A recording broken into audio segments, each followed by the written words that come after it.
Now, with injuries coming out this week to Saka, Diaby and Estupinian, I've had to rethink my wildcard team. And here is my latest one.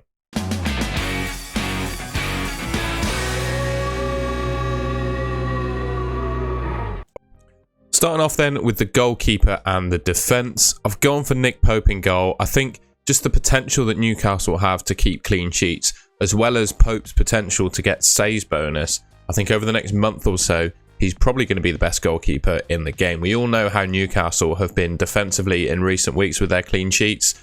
Yeah, I just think Pope is a great option. Trippier, Porro and Cash in defence. I literally think these are the three best defenders for the upcoming game weeks. Trippier obviously offers so much attacking upside alongside, of course, Newcastle's clean sheets. It's the same story for Pedro Porro for Tottenham. Across his career, he's put up unbelievable attacking numbers, and I think that's going to continue at Tottenham. We all know how good Tottenham are at the moment with those three fixtures coming up. Not only do I expect clean sheets, but also attacking returns as well. And it's the same story for Matty Cash. He's the top player in the league, well, defender in the league for expected goal involvement at the moment. With Wolves, West Ham and Luton coming up, he could easily get attacking returns as well as clean sheets in those. Now, you will of course notice one glaring omission from my midfield. I don't have Mo Salah. However, I think it's the same story as the start of the season, where you can build a more well-rounded team that ultimately probably scores more points without him in your team. Son, Maddison, Bowen and Diaby make my midfield instead. Son, Maddison and Bowen I think speak for themselves. They've all gotten off to really good starts in the Premier League. Son, yes, he's got a bit of an injury doubt about him, but I don't think that's going to stop him starting. I do think it's going to reduce his minutes though, which is why, as you can see, I've only got the vice captaincy on him. You can probably see there under the blur who my captain is. Maddison, absolutely fantastic across the whole season. He's central to everything that Tottenham do going forward.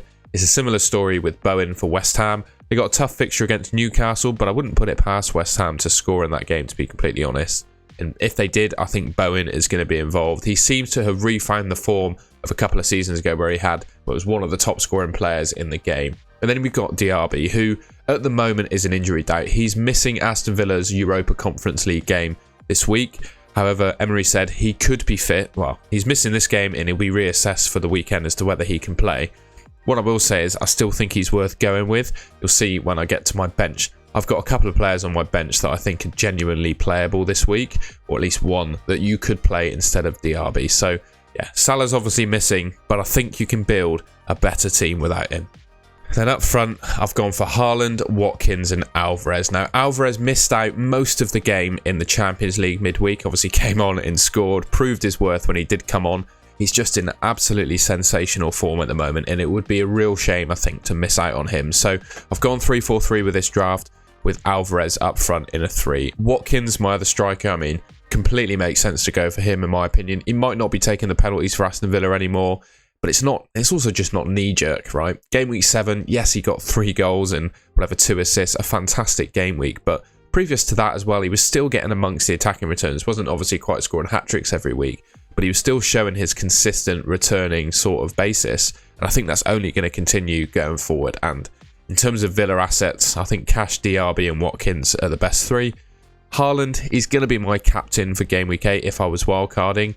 I just feel like with the Son, limited minutes that he might have, Haaland's probably going to play the 90 against Arsenal. And yes, you couldn't ask for a tougher fixture than Arsenal away, in my opinion, but I think Haaland can score against anyone. We saw that last season, times where we doubted him, particularly against Man United, where he scored a hat-trick or got 3 assists. I can't exactly remember, but he absolutely destroyed Man United.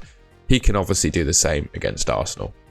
And here's the team as a whole. So it's predicted to get 68.1 points in game week 8. I've got 0.8 million in the bank. The reason I've done that is, yes, I've built up some value in some of these players that I've owned myself, but with 0.8 million in the bank, I think anyone is able to pick this team. And yeah, my bench dilemma with Diaby, basically, if he doesn't start, I've got Dan Burn on the bench. He offers a bit of goal threat, as we've seen so far this season, alongside, of course, the clean sheet potential that Newcastle have. It does mean that you're tripled up, of course, with Newcastle in defence, and you've got Bowen in midfield, but I don't really mind that. Yeah, it's not the end of the world. Either Newcastle keep a clean sheet or Bowen gets amongst the goals, in my opinion. So I think you get points either way. And regardless, Pope and Trippier, and even Burn, they can score points without Newcastle keeping a clean sheet. So I don't think it's too bad. We'll obviously await the Diaby news. One player I didn't mention who could be an alternative is Pedro Neto, although you'd probably want Diaby back for Game Week 9 if he's fit. So for that reason, I'm just starting with Diaby, and Burn can come in off the bench if he doesn't look like he's going to play. Alright, that's the end of the video. There was a lot of information to take in this week, so hopefully I've summarised all the key injury news nicely there and built you a good wildcard draft that you can maybe use yourself. Let me know, of course, in the comments what you think of it. I'm all about different opinions, so if you've got any suggestions you'd make to this team, I'd be interested in hearing it. If you enjoyed the video, please leave me a like rating and subscribe to the Golden Goal channel, which should be just there, and I'll catch you in the next one.